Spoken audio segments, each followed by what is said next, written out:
Good luck, everyone. We'll see you back here on Wednesday night. Live from Augusta, we're watching News 1226 at 11. We're tracking rain chances this week. Your first alert forecast in just a moment. And tonight, the community showing support at the funeral for 11-year-old Aiden Lee, who lost his life September the 25th. His parents blaming bullying for his death. Thank you for watching News 1226 at 11 on WRDW and WAGT, and now streaming live on WRDW+. Community members gather if you are... Want to take a look at conditions overnight tonight? We're going to drop off into those middle 60s for that average morning low. So if you have any early morning plans for your Tuesday, things are looking maybe a little bit on the chillier side, but otherwise very comfortable. You might want to grab that rain gear though as you head out the door. By the time we get into the later afternoon hours, isolated showers will be possible, but we're going to warm up nicely tomorrow. 84. It is going to be a little bit more on the cloudy side, at least for the first half of our day. But again, we are anticipating still seeing a few of those clouds stick around and isolated showers. Not as widespread as what we saw today, but still looking likely as we go throughout the afternoon. Very hit or miss for us. Now, cold front is going to be moving through midweek. That's going to up our rain chances both Wednesday and Thursday, but things are calming down by the end of the week and into the weekend. I'll have a look at what's causing these rain chances to heighten coming up. The Georgia Attorney General's office releasing a massive 42-count gang indictment against 11 people in Richland County. Chris Carr's office says that some of the suspects are still on the loose while some are in custody. The 11 people are charged in connection to a drive-by shooting and other shootings at a bar. Those 5 in custody include 21-year-old Xavier Hatcher, 20-year-old Samaj Walton, 32-year-old Monch Robertson, and 20-year-old Demarion Miller. They face gang charges. The indictment from Carr's office says that the suspects are part of the Youngins with Money, or YWM gang. Authorities say it's a hybrid criminal street gang based in Augusta. They're wanted in relation to multiple shootings on May 4th, including Sue's Lounge and then a drive-by shooting where authorities say 13 rounds were shot into a home. Six suspects are still on the loose. Take a look right here. That's 21-year-old John Tavius Thomas, 31-year-old Demetrius Scott, 25-year-old Bryson Robertson, 29-year-old Khalil Stephen, 20-year-old Clarence Thomas, and 20-year-old Damian Bell. Tonight, people living in the valley of Aiken County gathered at Aiken Technical College to have a meeting with its main purpose addressing concerns around Walking Tall Ministries. Community members claim that the nonprofit group has misused funds meant to help people experiencing homelessness, and the meeting got heated at times. When the hurricane came through, they had to move the homeless back behind meetings. They came down to us. Aiken County Sheriff Marty Sawyer and Burnett Town Mayor Karen Jones were there to hear the concerns. The organization has been around for just more than 10 years, and tonight we heard from Sawyer along with the leader of Walking Tall Ministries and a citizen giving their thoughts on the meeting. I hope that those that have questions and concerns about the ministry will reach out to me directly, and let's have a conversation about how we can work together and better address these problems as a community and not fight against each other. I hope that we as a community figure out, what we could do in regards to the sheriff department and helping them, in regards to the judges who keep releasing these people back out on the streets, and with the Walking Tall and what they do. I've heard several things tonight that if they are true, that we need to address, and if it's not, then we'll move on. And we'll keep you updated as we hear more from officials. New tonight, the Richmond County Sheriff's Office is searching for a missing 18-year-old. Sedasia McLean was last seen at a home on the block of London Boulevard today. There's an image of her right there. She was last seen wearing black pajamas, a blue jacket, and black Crocs. The Sheriff's Department says that she may be a danger to herself, and to call the number on your screen with any information. That number is 706-821-1020. The Richmond County Sheriff's Office also searching for a missing teen. Deputies say 17-year-old Nathina Berrien was last seen on Friday around the Walton Way area. Investigators say that she has braids and was last seen wearing a white t-shirt and black shorts. If you have any information where she may be, call the Richmond County Sheriff's Office. To Orangeburg County now, where the Sheriff's Office is searching for this missing woman. 46-year-old Christy Vest was reported missing from her home in Coburg Lane around 5 p.m. She's about 5'5", weighing about 125 pounds. Deputies say that she was last seen in a red sweater with a white collar, gray sweatpants, and multicolored sandals. Call the Orangeburg County Communications Center with any information on Vest. Back here at home, more funds are coming to rebuild the old Vaucluse Road Bridge, which collapsed over I-20 after a fiery crash in June.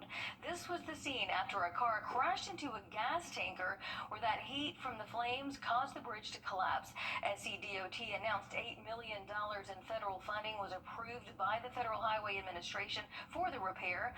The Transportation Department says that work has already started and construction is set to start next month, with it expected to be complete by the spring of next year. Well, looking at those temperatures overnight tonight, we can expect to drop off into those middle 60s for us. So a mild start to our Tuesday. I'll have a look at what the rest of the work week looks like coming up. At Parker's Kitchen, our tenders are almost twice the size of our competition. They're fresh, never frozen, hand-breaded, and cooked to perfection. And a better value at Parker's Kitchen.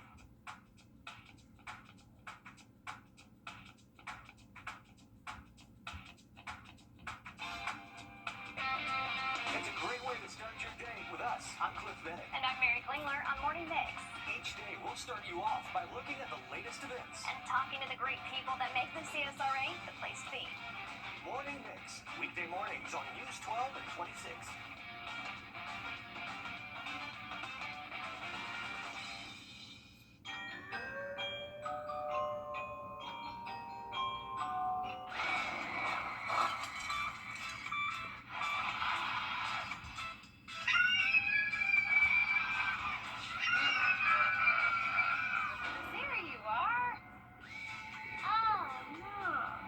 Congratulations. You're approved. Great, thank you. So where were you guys? You don't want to know. Now, your first alert weather with meteorologist Emily Acton. Well, we have a mild start expected for your Tuesday. Good news is we're looking mostly dry to start off our morning, but have the rain gear with you. We're going to see about a 20% chance of showers all throughout the day, so very isolated. Some of us will completely dodge the rainfall, but just know there is going to be those off and on showers pretty similar to what we've seen the past couple of days. It's not going to be anything super substantial, except we did see some heavier showers this afternoon, but probably a little bit more similar to what we saw Sunday. So here's what we're looking at as we get into the afternoon. Again, very few hit or miss showers for our area. Things are looking dry overnight. Starting off Wednesday, dry and sunny, but we have a cold front that's going to be pushing through, and that's going to bring some rainfall, maybe even some thunderstorms for your late afternoon, early evening Wednesday, and that chance is going to continue into the late overnight hours Wednesday, early morning hours Thursday. We can expect to see those scattered showers and thunderstorms, but breezier conditions will be in play for the rest of our Thursday, but things are starting to clear out. So Thursday afternoon, things are looking great. So we do have that 50% chance of showers, but just know the second half of the day, things are looking pretty good for us. And here's a look at that cold front. You can see from the atmospheric moisture, this green, yellow color, that's higher moisture. So we can see that cold front pushing down, bringing in those higher moisture levels early Thursday morning, kind of has it getting out of here for your Friday. So things are looking mostly dry Friday. Again, there could be an isolated shower, but overall, not looking too bad as we go throughout the end of our week. Now, looking at the tropics here, over the next 7 days, we have a 70% chance of development. This area highlighted in red here. If this becomes a named storm, it will be Jerry, expected to move west and have a little bit of that northern turn. Doesn't look like it's going to go through the Caribbean. Looks like it's going to stay a little bit more north in the Atlantic. As of right now, not anything we're stressing about, just something to keep an eye on as we have probably at least a week before it gets anywhere near the United States if it goes that course. But looking at those temperatures here, big story, Wednesday 85, Thursday 70. So drastic difference there for our afternoon high temperatures between Wednesday and Thursday. We'll roll with the 70s through the weekend and the start of next week. All right, thanks for that, Emily. Just ahead in sports, the Georgia High School Association making its biggest change in decades. We're going to break it down for you next. And as we head to break, giving you a live look at Kansas City and your winning lottery numbers.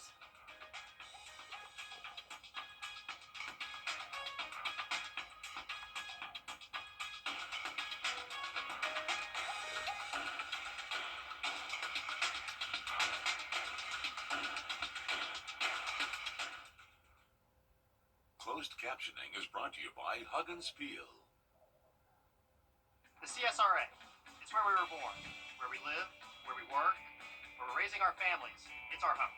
That's why the people of the CSRA count on us after an accident. Injured? Call me, the Augusta Guy, 706-724-7224. Depend keeps you to your local steel dealer or shop online. When it comes to choosing a lawyer after an accident, local experience matters. I'm Austin Jackson. I've been helping accident victims in Augusta, Aiken, and the entire CSRA for over 10 years. And I'm ready to help you right now. Call Austin Jackson, the Augusta Guy. On your sideline, sponsored by Chandler Law Firm. The governing body of the Georgia High School Association just made a major change to playoff seating in all sports and classifications starting next school year. The executive committee decided to shift to a points formula to select and seed playoff teams. It's what private A Division I and single A through 3A use. The idea is that teams are awarded playoff berths and given seeding priority to their statewide strength instead of how they finish in region play. Now only region champions will be guaranteed playoff spots. Where it currently is the top 4 finishers in each region with priority for region champions, and runner-ups are given playoff spots. The GHSA also made a major change to A Division I and A Division II. They will be known as Class A and Class II. The highest class will be 7A instead of 6. 3A through single A private will be 4A through 2A private. Only a handful of our area teams remain perfect on the season. Bamberg Earhart off to another hot start. With each win, they get closer to a state title and closing to helping their head coach hit number 50. Breezing through the competition and staying perfect on the season, Corey Crosby has the Red Raiders off to a 7-0 start, his best as a head coach. We're doing some things that never been heard of. Our offense is putting up numbers, our defense is playing real good. So, I mean, this is probably one of the years that you can sit back and say, you know, that's the time that we put in that's showing right now. Nearing the 50-win mark, Bamberg would need to go undefeated from now until the third round of the playoffs to hit that number for Crosby. Whether it happens this year or not, he'd certainly be one of the fastest to hit the mark. In less than 5 years as a head coach, he's notched 45 wins and just 11 losses. I mean, that's something that we really, I don't think about. You know, it's always trying to get that win the next week. But it means a lot to our kids to win. You know, it's all about the kids and my staff. So I couldn't do this without my staff because you got to have help. So, but I mean, it's a privilege to have the chance to get that 50 mark. It was the job he dreamed about for years, and it's only getting easier by the season. When I was in high school, I always dreamed of being the head coach in Bamberg, and I had the opportunity to do that. It's slowing down because I've been coaching for like 4 years, and the kids know what we want to do, and the expectations is there, the standards is set. So it slows down a little bit. Now I get a chance to match the game. Achieving 50 wins would be great, but raising a state championship trophy, that would surely feel a lot better. Only time will tell if 2025 is the year of the Red Raiders. Reporting in Bamberg, I'm Joseph Doring on your side. Here, closer to home, Augusta men's basketball is back on the hardwood. They're turning the page to a new year and turning over much of its roster in the process. The Jags returning and added 8 to their roster. Half of the returners started last year, only 3 more than 10 games. That group headlined by graduate forward Evan Joyner. There's been a lot of teaching from Coach Dip and myself, because like I said, I've been in college for just going on my 6th year now, so I've pretty much seen it all. So I'm trying to give like what I've seen and what I've learned throughout my years into the new guys and the new freshmen. Joining the old school to the new. They have 11 freshmen and sophomores. A lot of teaching and learning, but the young guys are trying and listening, and that's a big challenge. They don't quite know what's in front of them.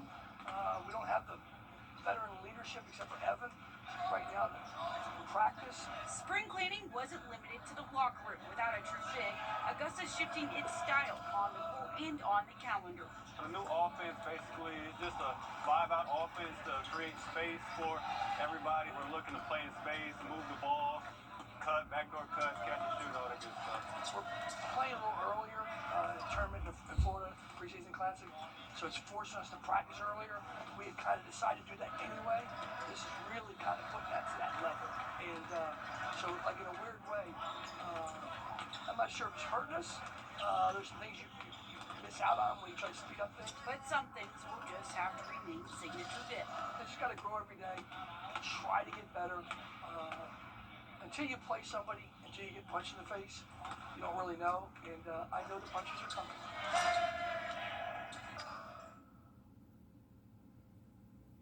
An investigation is underway in Edisto Beach as the house of a former judge burned this weekend. We're digging deeper into that investigation in just a moment. What's with all the goats? Goat. George's outstanding attorney team? After you've been injured in a car crash, call George Seek Injury Lawyers and get the GOAT on your side. Hurt? Call all nines now.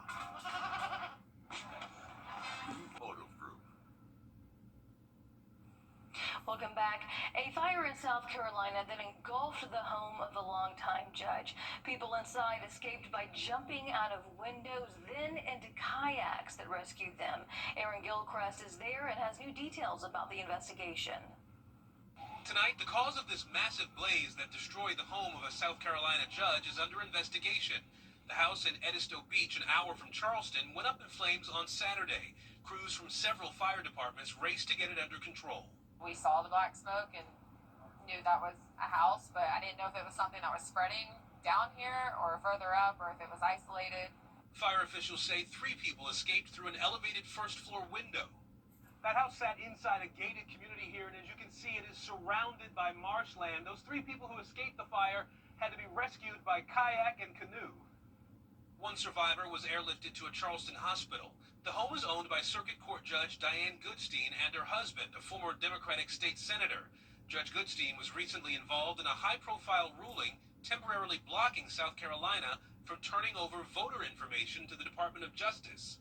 State investigators haven't said how the fire started, but late today released a statement saying in part, at this time there is no evidence to indicate the fire was intentionally set.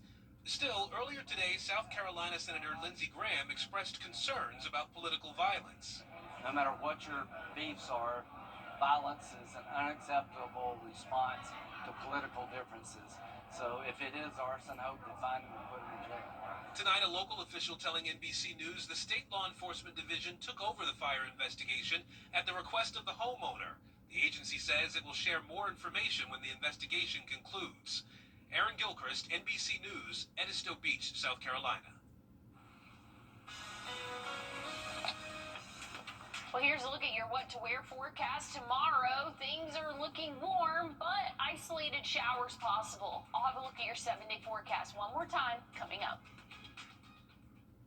Time and Temp, brought to you by your First Alert weather team. This year, don't settle for less than a Honda. Visit your Augusta Aiken Honda dealer.